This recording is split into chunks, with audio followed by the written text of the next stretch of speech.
ایک صحابی رات کو اپنے گھر آرام فرما رہے تھے، صحابی کو پیاس لگی، انہوں نے اپنی بیوی سے پانی مانگا، بیوی محترمہ بھی صحابیہ تھی، جب پانی لے کر آئی تو آگے شوہر سو گیا تھا، زوجہ اتنی خدمتگار تھی کہ پانی لے کر کھڑی رہی، رات کے دوسرے پہر جب صحابی کی آنکھ کھلی تو دیکھ کر حیران رہ گیا کہ بیوی پانی اٹھا کے کھڑی ہے، صحابی نے پوچھا تم کب سے کھڑی ہو؟ کہا جب سے آپ نے پانی مانگا، جب میں پانی لے کر آئی تو آپ سو گئے تھے، اس لیے میں نے آپ کو جگا کر آپ کے آرام میں خلل ڈالنا پسند نہیں کیا، اور خود سوئی بھی اس لیے نہیں ہوں کہ کہیں خدمت گزاری میں کوتاہی نہ ہو جائے، اس لیے پانی لے کر کھڑی ہی رہی۔ صحابی رسول اسی خوشی کی کیفیت میں بیوی سے کہنے لگا بھلا ہوئی تم نے خدمت کی انتہا کر دی ہے، لہذا میں تم سے بہت ہی خوش ہوں، اور اتنا خوش ہوں کہ آج تم مجھ سے جو چاہو مانگ سکتی ہو، میں دینے کو تیار ہوں۔ یہ سن کر صحابیہ نے کہا میرے سرتاج ویسے تو مجھے کسی چیز کی ضرورت نہیں ہے، اگر آپ نے میرا مطالبہ پورا کرنا ہی ہے تو برائے مہربانی آپ مجھے طلاق دے کر رخصت کر دیں، مجھے طلاق دے کر واپس بھیج دیں۔ یہ سنتے ہی صحابی حیران و پریشان ہو گیا کہ آخر بیوی نے ایسا کیوں کہا، بیوی نے طلاق کیوں مانگی؟ صحابی نے کہا میں آپ سے وعدہ کر چکا ہوں کہ میں آپ کا مطالبہ پورا کروں گا، لہذا آؤ چلتے ہیں حضور کی خدمت میں، حضور علیہ السلام کے مشورے کے بعد جو بھی فیصلہ ہوگا اس پر عمل کیا جائے گا۔ صبح کے وقت یہ دونوں میاں بیوی گھر سے نکلے، کہاں جا رہے ہیں؟ حضور علیہ السلام کے پاس جا رہے ہیں، دونوں جا ہی رہے تھے،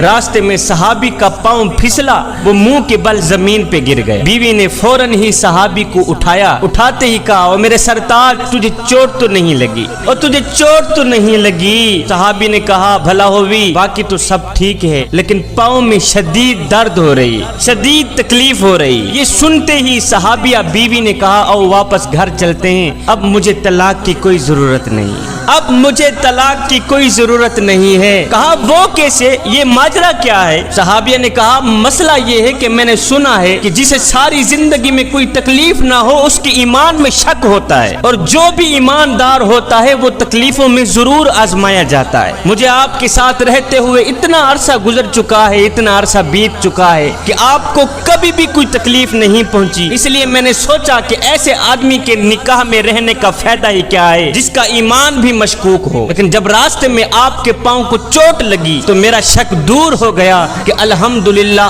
آپ بھی تکلیف میں آزمائے گئے ہو۔